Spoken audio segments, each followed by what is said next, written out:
मध्ये सुरू असलेल्या मनसेच्या परिवर्तन यात्रेच्या 7व्या दिवशी सुद्धा मोठ्या प्रमाणात प्रतिसाद पाहायला मिळाला। बेलापूर येथील गावागावामध्ये फिरून मनसे शहराध्यक्ष गजानन काळे आणि मनसे कार्यकर्त्यांनी सर्वसामान्यांच्या समस्या समजून घेतल्या। यावेळी बेलापूर येथील नवी मुंबई पालिकेचं असलेल्या माताबाळ रुग्णालयाला भेट देण्यात आली।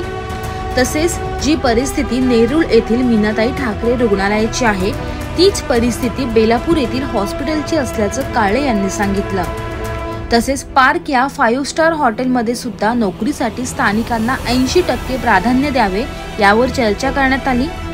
यानंतर जर यावर कारवाई झाली नाही तर मनसे स्टाईलने उत्तर देऊ असा इशारा गजानन काळे यांनी दिला आहे।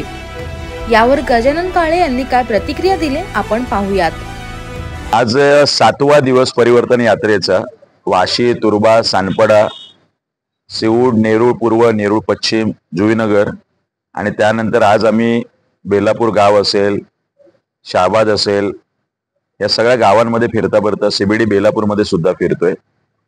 महानगरपालिकेचं हॉस्पिटल आहे, जी परिस्थिती नेरूळला आहे तीच थोड्याफार फरकाने परिस्थिती इथल्या सुद्धा जे माताबाळ रुग्णालय आहे तेथे सुद्धा आपल्याला तीच परिस्थिती पाहायला मिळते। द पार्क नावाचं जे 3 स्टार 4 स्टार हॉटेल आहे तिथे आम्ही गेलो। 80% स्थानिकांना प्राधान्य द्या नोकऱ्यांमध्ये ही भूमिका आज त्यांच्याकडे सौम्यपणे मांडलेली आहे। जर यानंतर कारवाई नाही झाली तर मनसे स्टाईल निश्चितपणे त्याला उत्तर मिळेल।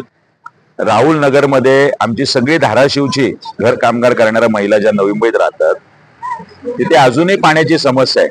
पाणी वेळेवर मिळत नाहीये, पाणी 4-4 दिवस येत नाहीये, कमी दाबाने पाणी असतं।